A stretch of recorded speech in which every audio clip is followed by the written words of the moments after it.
हे घेऊन गोरगरिबाचं कल्याण सरकारच्या हातानं व्हावं हे पण केलं आणि शेतकरी खूप संकटात आहे. पाऊस लवकर आई लवकर पडू दे आणि शेतकऱ्यांना आनंदी दिवस द्या हे आईच्या चरणी साकडं घातलं. मराठा गॅझेटियरसाठी मागणी कोल्हापुरातल्या मराठा आंदोलकांची आपण हैदराबाद गॅझेट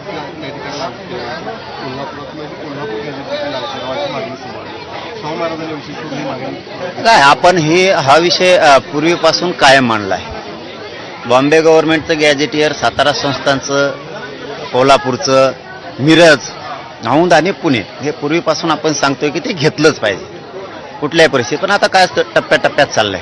आता हैदराबाद गॅझेटियर झालंय, आता ते सातारा संस्थांचं घेत आहेत.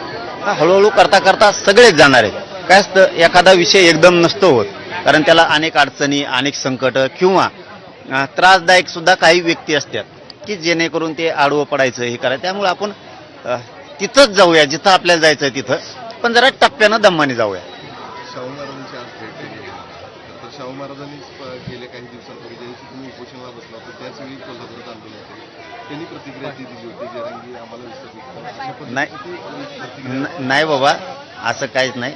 आपली राजगादी आहे आणि आपण कधीही विसरत नाही.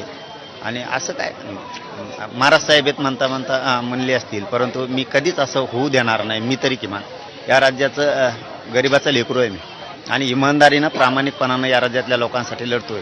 तर माझ्याकडून असं कधीही होणार नाही की इकडं आरक्षण दिलं गेलं तिकडं नाही. समावेशक होणार, राज्यातल्या सगळ्या मराठ्यांना आरक्षण मिळेपर्यंत मी थांबणार नाही. हा, हे तर खरीच गोष्ट आहे की महाराज साहेबांनी हक द्यावी आणि आम्ही उभा राहावं.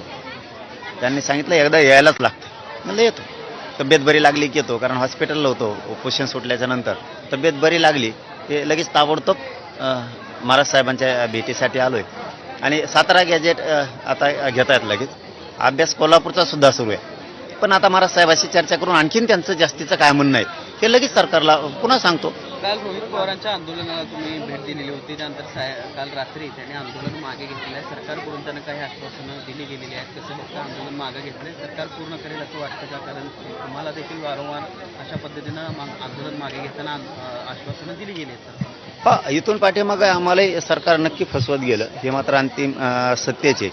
परंतु आत्ताच्या काळात थोडासा विश्वास म्हणतो मी याच्यासाठी बसलाय की त्यांनी चांगली प्रक्रिया यावेळेस आंदोलनात सुरू केली. GR काढणं, शिंदे समितीला मुदत वाढ देणं, 58 लाख नोंदीचे प्रमाणपत्र वाटप करण्यासाठी आदेश देणं, व्हॅलिट्या रोखू नका हे पण सांगितलंय त्यांनी.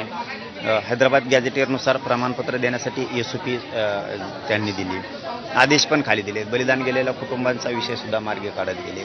गुन्ह्याच्या संदर्भातली सगळी माहिती त्यांनी आता सरकारनं गृह मंत्रालयाकडून घेणं सुरुवात आहे. तेही मागे घेतो म्हणून थोडासा विश्वास बसला. मला वाटतं कायम विश्वास हे जिंकणं सरकारचं काम आहे आणि ते त्यांनी केलं पाहिजे. आम्ही आता विश्वास ठेवणं आमची जबाबदारी आहे आंदोलक म्हणून. आता आम्ही ठेवला.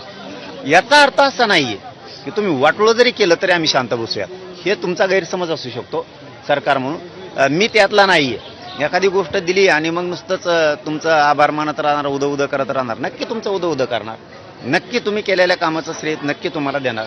पण फसवलं तर सोडणार सुद्धा नाहीये हे मात्र लक्षात ठेवायचं. कारण तुम्हाला जर कायम मराठा समाजाचा चेहऱ्यावरती आनंद ठेवायचा असेल तर तुम्ही केलेले कामं हे तुम्हाला कायमस्वरूपी टिकून ठेवावे लागणार आहे. नसतं आंदोलन करण्यापेक्षा तुम्ही जर आता याच्याशी काही दगाफटका केला या मागण्याशी तर आंदोलन करण्यापेक्षा 29ची तयारी करू आम्ही 100% पाडणार. मग तुम्हाला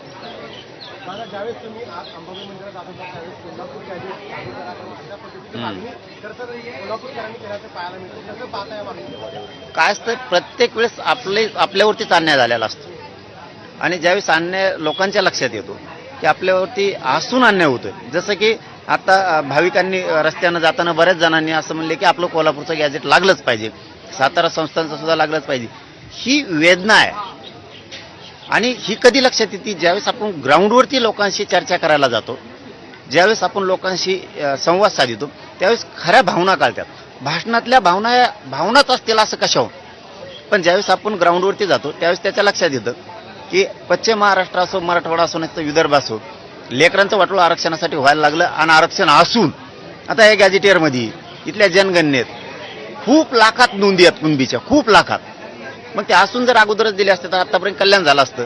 त्यांना असं वाटतं की हे जर लागू झालं तर आपल्या लेकरा बाळाचं कल्याण होईल आणि त्यांच्या लेकरा बाळासाठीच लढतोय.